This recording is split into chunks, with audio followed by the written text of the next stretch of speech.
Thank you, Mr. Chairman, and Secretary Lynn and Undersecretary Dale. Thank you very much. Hale, thank you very much for your service and being here. And let me say at the outset that I'm going to raise an issue where my friend and colleague Senator Nelson and I have a difference.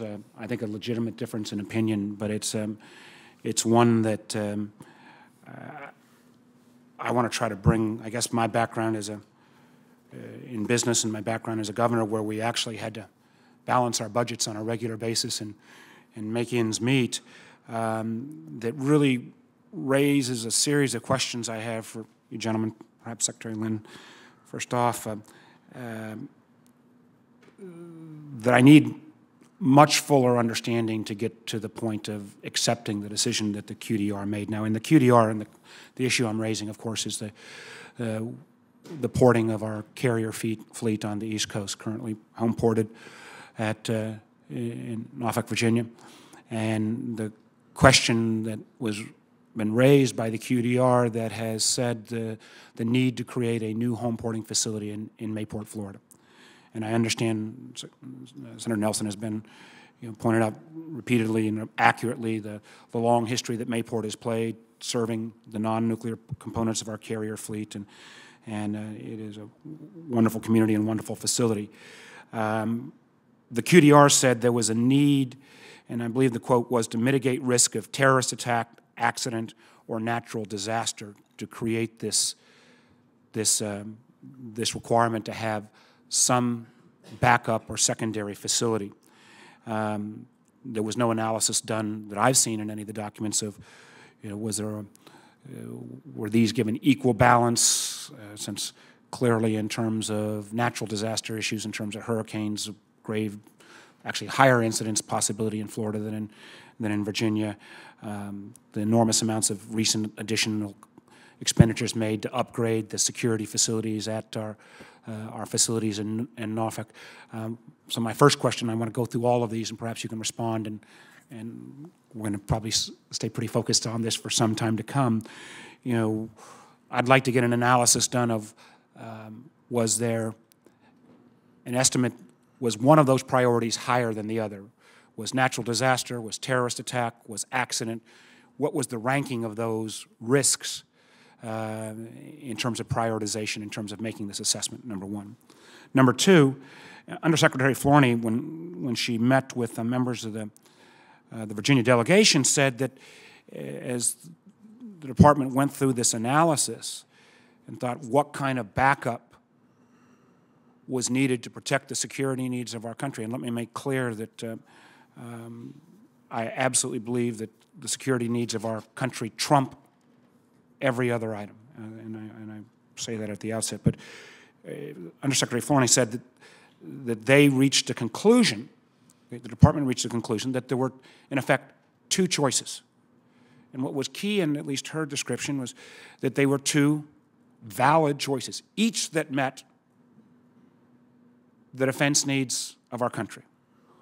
One choice was home porting a carrier at Mayport permanently. The second choice was to continue the dredging efforts that I know Senator Nelson has supported, and upgrading the pier and having that facility simply as a backup carrier in the event of disaster, attack, or accident in Norfolk. So the term was, this was in effect an insurance policy by making the substantially greater investments in Mayport. The number, and we've got a variety of numbers, I believe the most recent number we've received from the department is that insurance policy is at a cost of $671 million. My question is, my second question is, when we've got two valid choices, both meeting, by the department's acknowledgement, the security needs of our country. So this is not a question any longer of security, it is a question of how much additional insurance we may need, or additional backup, or nice to have, but not a security question. At $671 million cost, where will that fall in terms of a prioritization when you've already got a $36 billion backlog inshore infrastructure needs that the Navy has documented? Will that trump that $36 billion in infrastructure backlog needs? Does it go at the front of the line, the back of the line, the middle of the line? And I think that's really important for us as we kind of have to weigh this financial decision that we're going to be asked to make. And so that's, I think, my third question. My fourth question, and this is the one where I hope that I and others will continue to try to make the strong case. We think you have grossly underestimated the costs of this so-called insurance policy. I think we will show in coming weeks and months that these costs will be well in excess of $1 billion. That when you build in the infrastructure needs for the basing of the crew and their support staff, when you look at the needs for creating the appropriate, when you've got a nuclear carrier there, home ported, the appropriate evacuation needs for the road structure, when you need to kind of do the additional build-up that the Navy has committed and already successfully implemented in Norfolk to build up against the possibility of terrorist attacks. And I guess my last question, and the one that ultimately is perhaps is the most important question that I personally need to get answered, is even if you could ever get to the argument that this is a worthy investment, you're going to convince me that you're going to bump these other criteria, bump this other $36 billion backlog to move it somewhere on that list. At what price does this insurance become, since we've agreed there are two valid choices that meet security needs, home porting or simply upgrading the facilities in Mayport as a backup facility? You know, if this ends up being $1 billion, if we can legitimately show this is a $900 million price tag, $1 billion price tag, $1.2 billion price tag, is there at any dollar amount that this insurance policy does not become a valid choice and an appropriate choice for the Defense Department to make if we start again with the premise that the Department has already acknowledged that either option, home porting or simply upgrading the facilities as a backup facility, both meet the security needs of the country? Okay, let me try and tackle those questions. Let me step back, though. When we came into office, there was a Navy recommendation to go forward with the home porting at Mayport to do the full facility. We thought that was it was a strategic decision. It's under the rubric strategic dispersal of carriers. We thought that was an important decision, and we thought it ought to be made within the quadrennial defense review. So we essentially stepped back.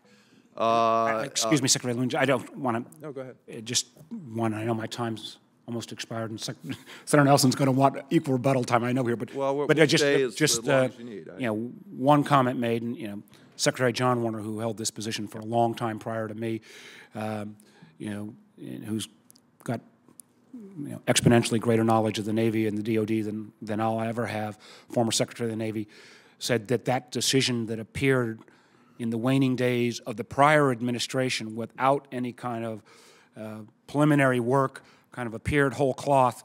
And I appreciate you and Secretary Gates and others saying this needed to be in the QDR, but to somehow say that prior decision point that kind of popped up at the end of the last administration, he claimed it was smelled of politics. I don't know, but I appreciate the fact that it got put into the QDR, and now that we can make this analysis on both the defense needs and the very legitimate extensive needs of the Navy's capital requirements. I think we're agreed that's the right context. It wasn't popular at the time to do that, but that is what we did. But that goes to your two decisions. We did make a subsidiary decision, though, in that, and it was clear, however you came out on the building the facility in Mayport or not, it was absolutely clear that we needed to dredge the harbor and to make at least an emergency port available in Mayport, and we went forward with that in the immediate time frame, and we took a longer term to look at the much larger expense, frankly, of doing Mayport.